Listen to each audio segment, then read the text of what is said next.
Tummala Venkateswararao alias MVR ఇప్పుడు తెలుగు రాష్ట్రాల్లో చర్చనీయాంశంగా మారిన పేరు.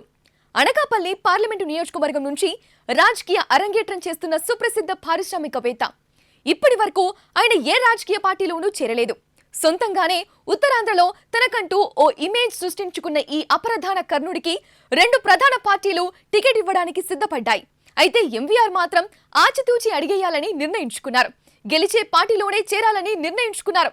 ఒకవేళ రకరకాల సమీకరణాల వల్ల తాను అనుకున్న పార్టీ నుంచి టికెట్ దక్కకపోతే ఇండిపెండెంట్ గా బరిలో దిగి తన సత్తా చూపిస్తా అంటూ సవాల్ విసురుతున్నారు. ఇంతకీ ఎవరి ఎంవీఆర్, ఏంటి తన బలం బలగం? ఆ వివరాలేంటో ఒకసారి చూద్దాం.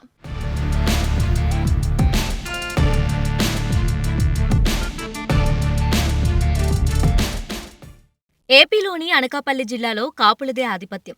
ఆ నియోజకవర్గంలో కాపు అభ్యర్థి అయితే గెలుపు సునాయాసం. అందుకే కాపులంతా ఇక్కడి నుంచి పోటీ చేయడానికి ఉవ్విళ్లూరుతూ ఉంటారు. ఈ నేపథ్యంలో కాపు సామాజిక వర్గానికే చెందిన ఎంవీఆర్ ఇక్కడ బరిలో ఉంటే విజయం అవలీలుగా దక్కుతుందనేది రాజకీయ పండితుల అంచనా. ఎంవీఆర్ ప్రముఖ పారిశ్రామికవేత్తే కాదు, ఆర్థికంగా అత్యంత బలవంతుడు కూడా.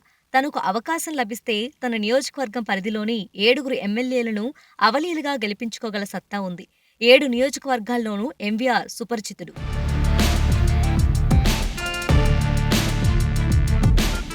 తన ఎంవీఆర్ గ్రూప్ సంస్థల్లో పనిచేసే ఉద్యోగులంతా కూడా అనకాపల్లి నియోజకవర్గానికి చెందినవారే. ఎంవీఆర్ గ్రూప్ సంస్థలకు ఆ ప్రాంతంలో మంచి పేరు ఉండటం కలిసి వచ్చే మరో అంశం. రాజకీయ పార్టీలు కూడా తమ పార్టీ తరపున నిలబడే అభ్యర్థికి ఢిల్లీ స్థాయిలో పలుకుబడి ఉండాలని కోరుకుంటాయి. వెంకటేశ్వరరావు ఆ విషయంలో అందరికంటే ముందుంటారు. వ్యాపార పరంగా, రాజకీయ పరంగా ఎంవీఆర్కు తెలుగు రాష్ట్రాలతో పాటు ఢిల్లీ, కర్ణాటక, తమిళనాడు, కేరళ దాకా మంచి పలుకుబడి ఉంది. బ్యూరోక్రాట్లు, ప్రముఖ వ్యాపారవేత్తల్లోనూ సత్సంబంధాలున్నాయి.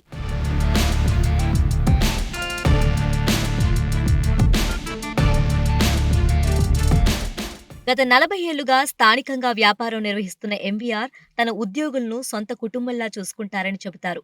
మహిళా ఉద్యోగుల కోసం ప్రత్యేక భద్రత కల్పిస్తారు. ఉత్తరాంధ్రలోని యువతను ఒక దారి చూపాలని తపన పడుతూ ఉంటారు. చదువురాని వారికి వృత్తి శిక్షణ ఇప్పించి దుబాయ్ దాకా ఉద్యోగాలు కల్పిస్తారు. చదువుకున్న నిరుద్యోగ యువత కోసం సాఫ్ట్వేర్ సంస్థలు నెలకొల్పుతున్నారు. ఇలా తన నియోజకవర్గం కోసం గత 2 దశాబ్దాలుగా తపన పడుతున్న వ్యక్తి ఎంవీఆర్. ఇక ఆయన చేపట్టే సేవా కార్యక్రమాల గురించి చెప్పాలంటే అదొక సంచలనం. చేతికి ఎముక లేకుండా సాయం చేయడంలో ఎంవీఆర్కు సాటి మరొకరు రారు అంటే అతిశయోక్తి కాదు. సాయం కోసం తన ఇంటికి వచ్చిన వారికి ఉట్టి చేతులతో వెనక్కి పంపిన చరిత్ర లేదు అంటారు. రూపాయికే అన్నం పెడుతుంటారు. మెడికల్ క్యాంపులు నిర్వహిస్తారు. ఆపరేషన్లకు ఆర్థిక సహాయం చేస్తుంటారు. అనకాపల్లి జిల్లాలో ఆయన సాయం పొందినవారు అరుదు అంటే ఆశ్చర్యం కలిగిస్తుంది. అంతటి సేవామూర్తి కావటం ఎంవీఆర్కు కలిసి వచ్చే అంశం. అంత పలుకుబడి ఉన్న వ్యక్తి కాబట్టి రాజకీయాల్లో దిగి ఎంపీగా విజయం సాధించాలనుకుంటున్నారు.